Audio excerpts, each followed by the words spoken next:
Miguel Iturrate and Devin back here on the Cage Rage podcast.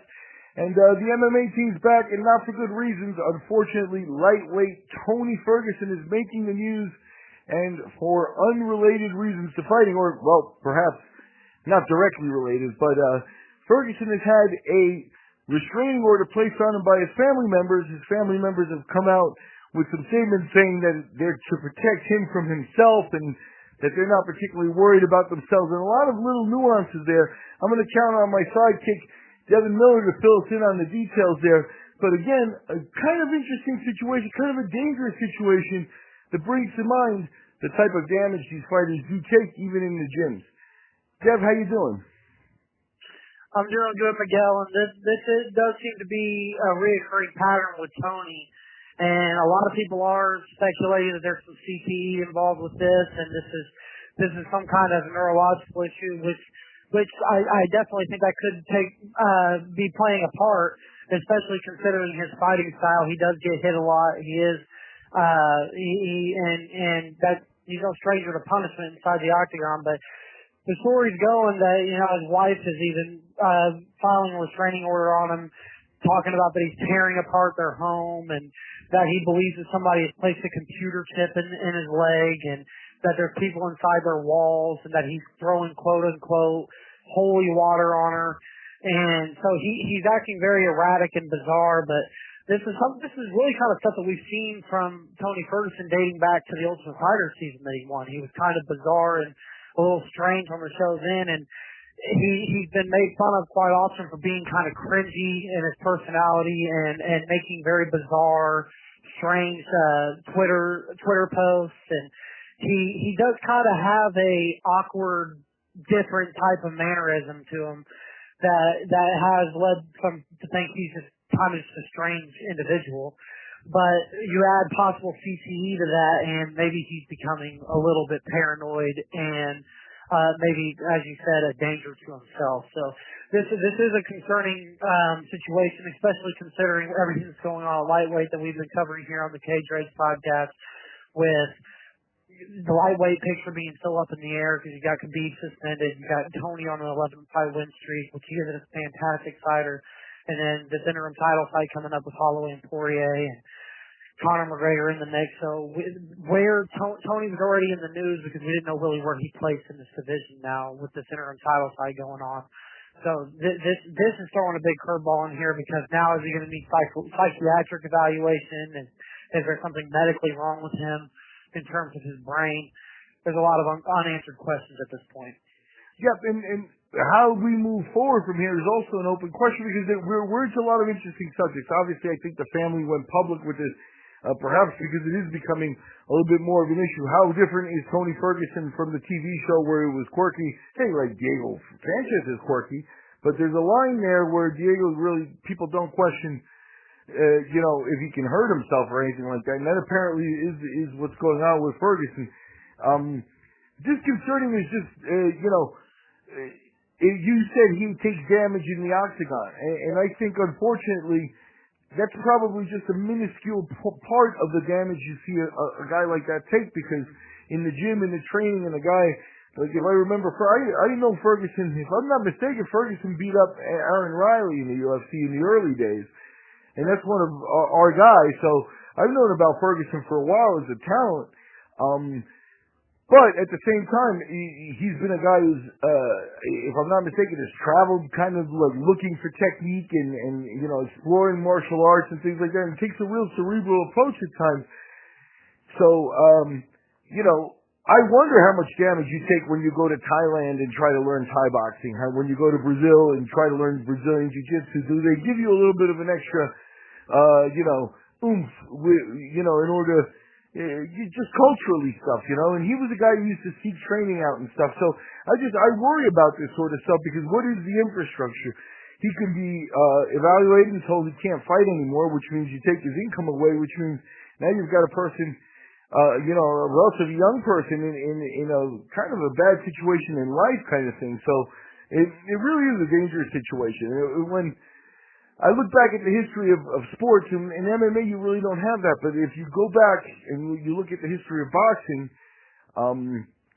boxing has, so many tragedies. One that comes to mind from this is, everybody knows Jersey Joe Walcott. Well, the former heavyweight world champion. Well, Jersey Joe Walcott was a tribute name that he used for Joe Walcott that fought at the turn of the century, known as Barbados Joe Walcott.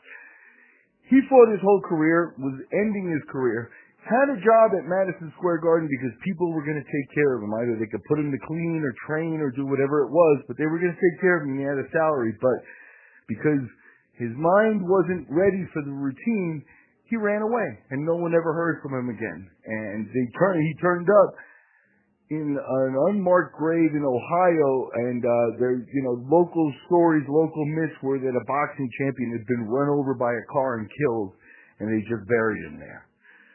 And, with stories like that, and it took a guy, with a lot of love for boxing to trace down that story and find his grave sometime in the 50s or 60s, not sure what it was, but that type of story resonates because Ferguson's the guy here who, by all means, should have been tearing up the internet with, where's my title fight?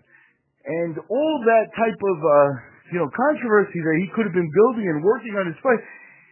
Like you said, we didn't know where he fit in. There was talk of an Iaquinta fight and stuff. He seemed to be all in on that.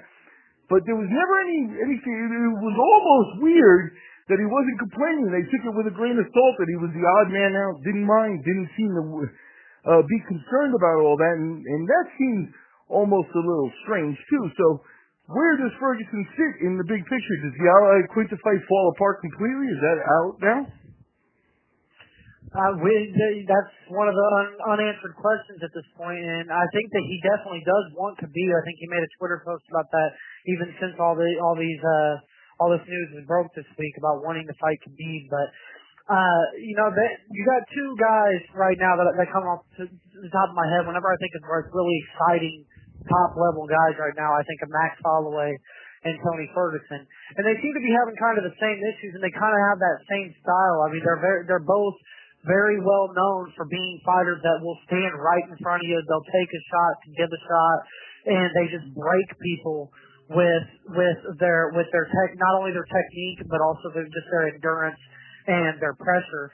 But at the same time, Max Holloway's 25 years old, and on his lead up to the fighting Khabib when he was trying to cut all that weight, I mean, he was doing an interview with ESPN, and one of his eyes looked like it was facing an opposite direction, and he was slurring his words, and visibly something was wrong with him. There was a lot of concern about him leading up to the Ortega fight because of that, because it came out that he had some kind of neurological issue going on. And then when you got Tony Ferguson, now you got all this erratic behavior and this erratic, bizarre outburst, apparently. And some of attribute that to his personality, but obviously somebody being a little awkward and a little different doesn't lead them to thinking they've been microchipping there's people in their walls and lead them to throw water on their wife and all those kinds of things. So there's clearly some kind of paranoia setting in with Tony Ferguson. And another thing that I've never heard anybody bring up is when he tripped on that wire last year, a week before the Khabib fight, and injured himself.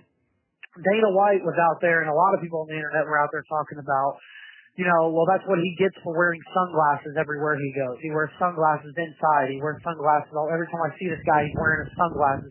And he came back on Twitter basically saying something about Dana White, like, Dana says I deserve it because I was wearing sunglasses. What he doesn't know is these are prescribed.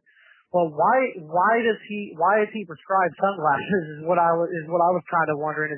Is there something going on with him medically from taking a bunch of damage that's making him sensitive to light? Is the first thing that came to my mind. I don't know the science behind it. I don't know his medical history, so I can only speculate.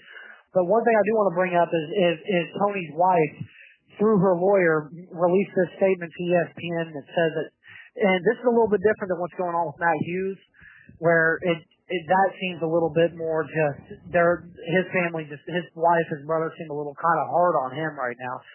Tony's wife doesn't really seem like this when you read her statement. It says, Tony Ferguson is a good husband and good father to our son. The current legal proceedings are part of a process to ensure that Tony will receive the help necessary to continue being the best possible, as well as to pursue his passion and career as a UFC champion fighter. all positive well wishes are sincerely appreciated, and I hope our privacy will be respected. So clearly she's doing this because as a last straw effort. This has probably been going on. This probably isn't an isolated incident. And you get kind of that vibe just from reading his Twitter, listening to his interviews, and now hearing these reports that there's something going on with him where it's almost like a paranoid schizophrenia. And I don't know if that's something that's just developed organically outside of MMA.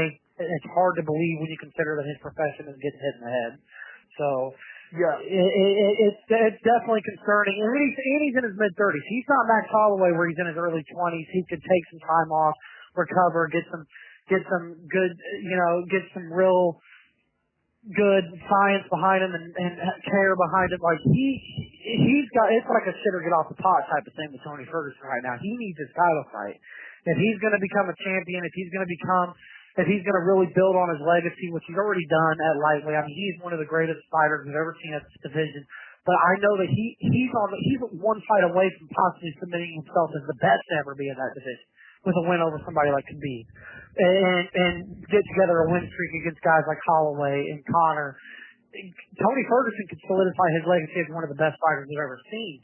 And he doesn't need time off right now. He doesn't need some kind of neurological issue that can hamper that. So I feel for Tony, and I'm really rooting for him in this because I love watching Tony fight. Yeah, I got the same feel from the statement from his wife, which is it's kind of like watching an intervention kind of thing where it is for his own good kind of thing, and the family gets together and they're trying to get him to realize that there's something wrong. So it's just a situation that needs to be watched, and like I started to mention, just simply put, if Ferguson's a company man, maybe the company sends him checks and he'll be good for the rest of his life and stuff like that. Maybe he's well off, maybe he took care of his money, but the point is every one of these cases is susceptible to a story like the one I told about boxing, where it's there's someone not there to take care of him, there's really no infrastructure. So all of a sudden they just become a lost cause, and 25 years later you find out, there are real tragedies ensued. So, it's something to watch and something to keep an eye on to see the way the sport reacts, because it's supposedly the 21st century. So, there should be some type of, modern look at this and a way to take care of this type of problem. So, at any rate, I'm Miguel Iturrate. He's Devin Miller. We're talking about an unfortunate situation around Tony Ferguson, the UFC's lightweight contender, in the news for all the wrong reasons, and that's the CRP.